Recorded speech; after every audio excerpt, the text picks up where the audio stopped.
सर्वांना नमस्कार. चांदमातला या स्टोरीचे 17 एपिसोड यापूर्वीच अपलोड केलेले आहेत. कृपया ते सगळे एपिसोड ऐकण्यासाठी आपल्या चॅनलला भेट द्यावी.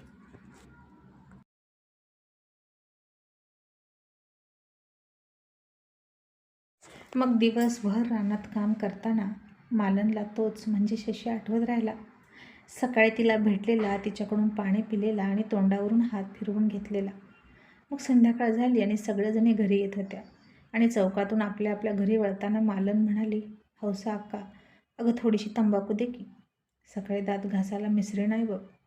मग हौसानं कमरेचा बटवा काढला आणि म्हणाली, धर, कशात घेतीस? आता मालननं इकडं तिकडं बघितलं आणि तिला भिंतीवर एक पोस्टर चिटकवलेलं दिसलं. तिनं तो कागद ओढला आणि त्यात तंबाखूची पुडी बांधली आणि घरी आली आणि आल्या आल्या म्हणाली, चंद्रा, अगं सकाळी पूजा चांगली झाली ना देवाची?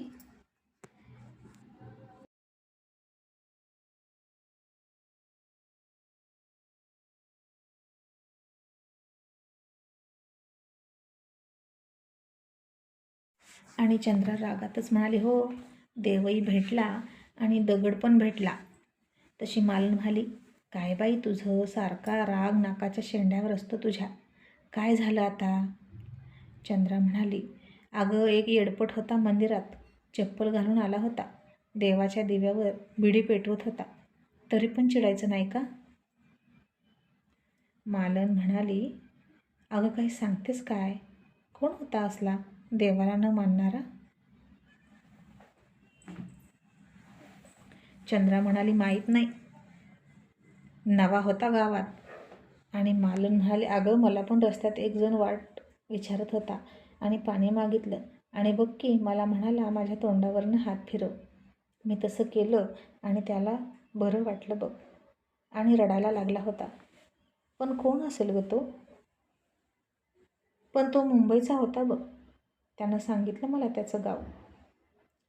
चंद्रा म्हणाली, मंदिरात जो होता भेटलेला तो पण नवाच होता गावात. मग तुला भेटला त्यानं कोणत्या रंगाचे कपडे घातली होती?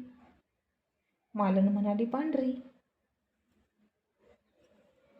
आणि चंद्रा म्हणाली, अगं मग तोच होता की, दाढीवाला होता का?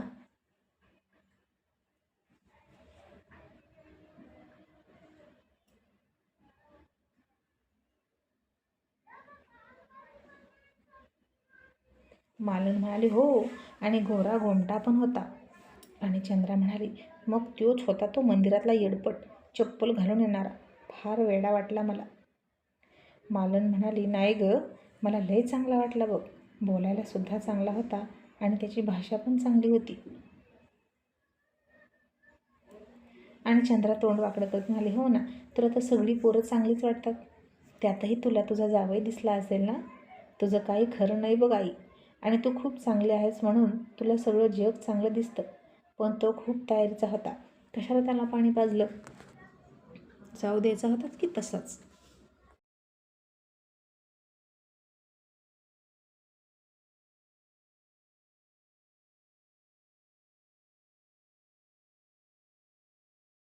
आता बोलत बोलत मालनने तव्यात भाकरी टाकली आणि तिला पाणी लावत म्हणाली, आता पाण्याला नाही म्हणायचं होय? अगं मग त्या मंदिरात जाऊन काय उपयोग? अशानं देव पावत नसतो, खरा देव माणसात असतो. आणि मालनच्या भाकरीकडे बघून चंद्रा म्हणाली, आई, मास्तरचा जीव आपल्यामुळं गेला का गं? तसं भाकरीला पाणी लावणारा मालनचा हात जाग्यावर थांबला आणि तिला वाईट वाटलं. मी जर चंद्रासोबत लग्न करा असं त्यांना म्हणाले नसते तर दौलतने त्यांना कदाचित मारलं नसतं. खरंच मी पापी आहे का? देव मला कधीच माफ करणार नाही असं मालनला वाटलं. आणि मालनच्या हाताला चटका बसला तशी ती भानावर आली आणि विषय सोडून देत म्हणाली, चंद्रा, कोण मास्तर? कुठले मास्तर? आपण त्यांना ओळखत नाही. चंद्रा म्हणाली, आई, अगं तू किती पटकन घटना विसरून जाते गं. मला नाही तुझ्यासारखं जमत. सगळ्या गोष्टी माझ्यापासून लपवतेस. त्या कस्तुरीचं नक्की सत्य काय आहे ते पण सांगत नाहीस. मला माहीत आहे, तुला सगळं माहीत आहे. सांग की गं, कस्तुरी अशी का आहे? मालननं आता 2 ताटं केली, मुळा कापला आणि म्हणाली, घे, सोड उपास. आणि चंद्रा म्हणाली, मला नाही खायचं, मला माझ्या प्रश्नाचं उत्तर पाहिजे.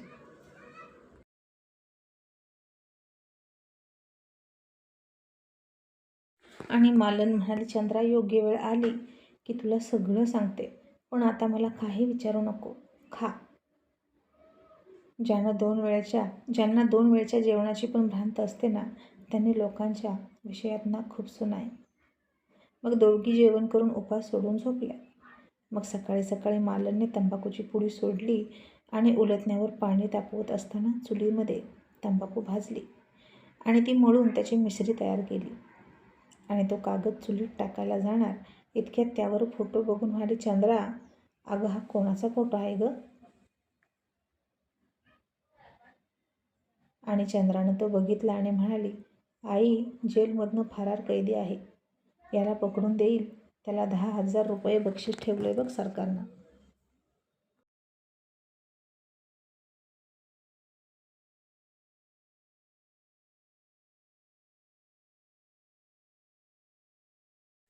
आणि चंद्राची आई म्हणाली, बाई ग, असं एक माणूस पकडून दिलं की 10,000 मिळतील होय, पण तो सापडायचा कुठं?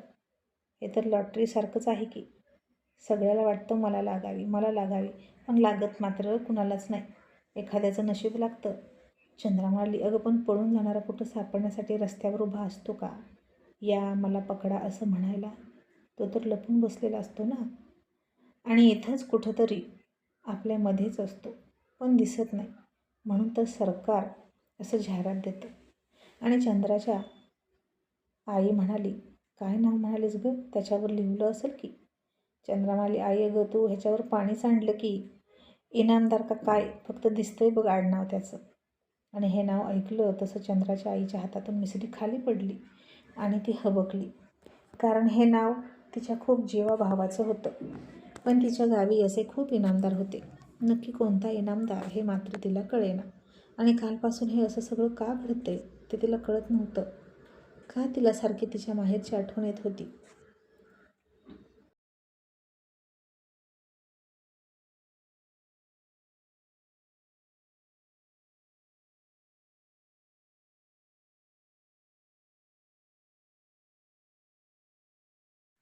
मग दोघींच्या आंघोळी झाल्या. ठरल्याप्रमाणे कस्तुरी दारात आली.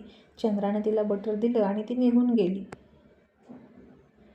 ती घटना होऊन आता बरेच दिवस झाले होते आणि तो नराधम कोण होता अजूनही कळलं नव्हतं. चंद्रा त्याचा शोध घेत होती आणि तो दौलत तर नसावा अशी शंका तिला आली. नेमका दौलत चौकात उभा होता आणि चंद्रा तिथं आली आणि दौलतला म्हणाली, मला तुला बोलायचं आहे. आणि दौलतला आश्चर्य वाटलं. तो म्हणाला, अरे वा, आज सूर्य कुठं उगवला म्हणायचं. म्हणजे चक्क चंद्रा माझ्याशी बोलायला आली. काय बोलायचं सांग? तू तयार आहेस का माझं ऐकायला?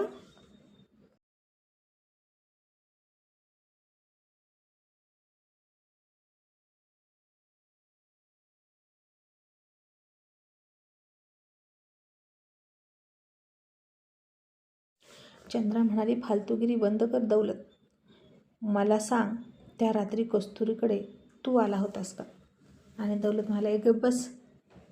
आणि मला दौलत म्हणायचं नाही, मला धाकलं मालक म्हणायचं. आणि तुला काय वाटलं गं, मला काय पोरींची कमी आहे का म्हणून मी या कस्तुरीकडे येईल? रोज लाईन लागते माझ्या पलंगाभोवती पोरींची. आणि चंद्रा म्हणाली, हो का, मग माझ्या मागं कशाला लागला? आणि दौलत तिच्या केसापासून नखापर्यंत बघत म्हणाला, कारण तू खरी बाई आहेस, खरी मादी आहेस. तुझ्यासारखी दुसरी मला कोणीच भेटली नाही. फक्त एकदा हो म्हण, सोन्यानं मढवून टाकीन. असं म्हणून त्यानं जीभ चाटली.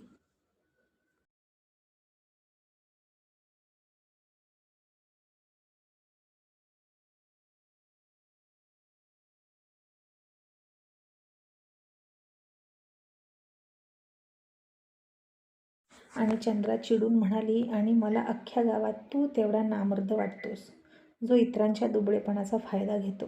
खरा मर्द तर तो असतो जो मुलींचा आणि इतर बायकांचा आदर करतो आणि एकाच बाईकडे त्या तसल्या नजरेनं बघतो. ती म्हणजे त्याची बायको. पण तुझ्यासारख्या लांडग्यांची सवय असते की स्वतःचं ठेवायचं झाकून आणि दुसऱ्याचं बघायचं वाकून. तुमच्या बायका कशा पडदा लावून बसतात, बाहेर निघू द्यायचं नाही, आणि गरीब घरातल्या बायकांना त्यांच्या दुबळेपणाचा फायदा घेऊन तुम्ही गळी पाडता. 4 पैसे हातात कोंबायचे आणि अंगाखाली घ्यायच्या. हीच रीत ना तुमच्यासारख्या उच्च घराण्यातल्या लोकांची? तर मी लाथ मारते तुझ्या खानदानावर, तुझ्या पैशावर आणि तुझ्या दागिन्यावर.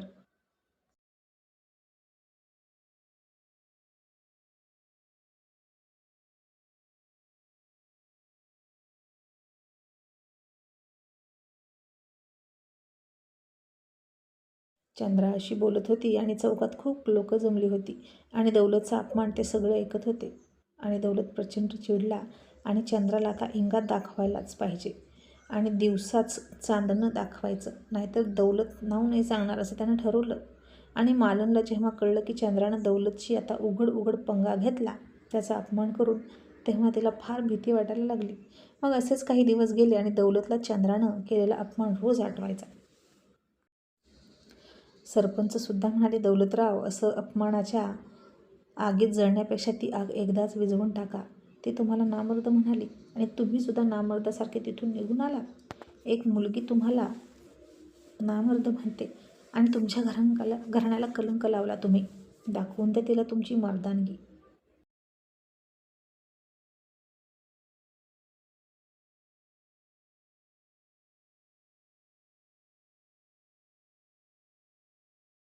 दौलत आता चिडला आणि म्हणाला, हो आबा, आता तिला सोडणार नाही, असं म्हणून त्यानं दारूचा शेवटचा घोट घेतला आणि ग्लास फेकून दिला. मग आता एके दिवशी चंद्रा काही मुलींसोबत नदीवर कपडे धुवायला गेली. बाजूलाच महादेवाचं मंदिर होतं. आजूबाजूला भरपूर झाडी होती. हिरवंगार शेत होतं आणि चंद्रा तिच्या परकरला वरती खोचून वाकून कपडे धुवत होती. झाडांच्या आडून 2 वासनेने भरलेले डोळे आणि आंधळे झालेले वखवकलेले खुनसी डोळे तिला बघत होते.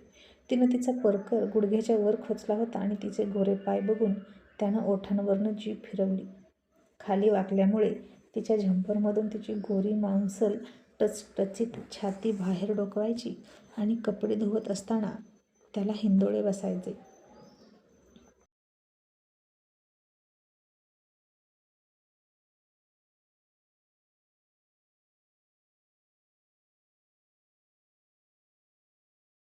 आणि ते सगळं बघून त्याच्या अंगातला मस्तावलेला ओढू आणखीनच उत्तेजित व्हायचा. आणि अचानक चंद्राला गाफील ठेवून त्या झाडीतनं हातात सुरा घेऊन दौलत पुढे आला आणि त्याची 2-3 माणसंसुद्धा आली. त्यांनी चंद्राला पकडण्याचा प्रयत्न केला. तसं चंद्राच्या सोबत असलेल्या बायका मुली घाबरून पळून गेल्या. चंद्रासुद्धा बावरली. त्यानं एखाद्या हिंस्र श्वापदानं शिकारीवर झडप घालावी तशी तिच्यावर झडप घातली आणि तिला पकडली. आणि सोड सोड मला, असं चंद्रा ओरडून म्हणाली आणि त्याला बुक्का घालू लागली. दौलत म्हणाला, साली खूप मौज आल्यासारखी करतेस का? आज तुझा सगळा मौज जिरवणार, बघूच काय करतेस. खूप वाट बघितली तुझी, पण आता नाही, आता तुझा चोळामोळा करून टाकणारच. आणि खरा मर्द काय असतो हे आज तू बघशील. मला नामर्द म्हणतेस का? मग दाखवतो तुला माझी मर्दानगी. असं म्हणून तो तिला घट्ट पकडत होता. चंद्रानं आता तिथेच ठेवलेल्या तिच्या विळ्याकडे नजर टाकली, तो ती घेण्यासाठी धडपडत होती. पण दौलत तिला विळा घेऊ देत नव्हता. त्यानं तिला आता उचलली आणि त्यासल्याच रुमालानं तिचं तोंड बांधलं, हात बांधले, खांद्यावर टाकली आणि रानात घेऊन गेला, उसाच्या फाडाच्या अगदी मधोमध.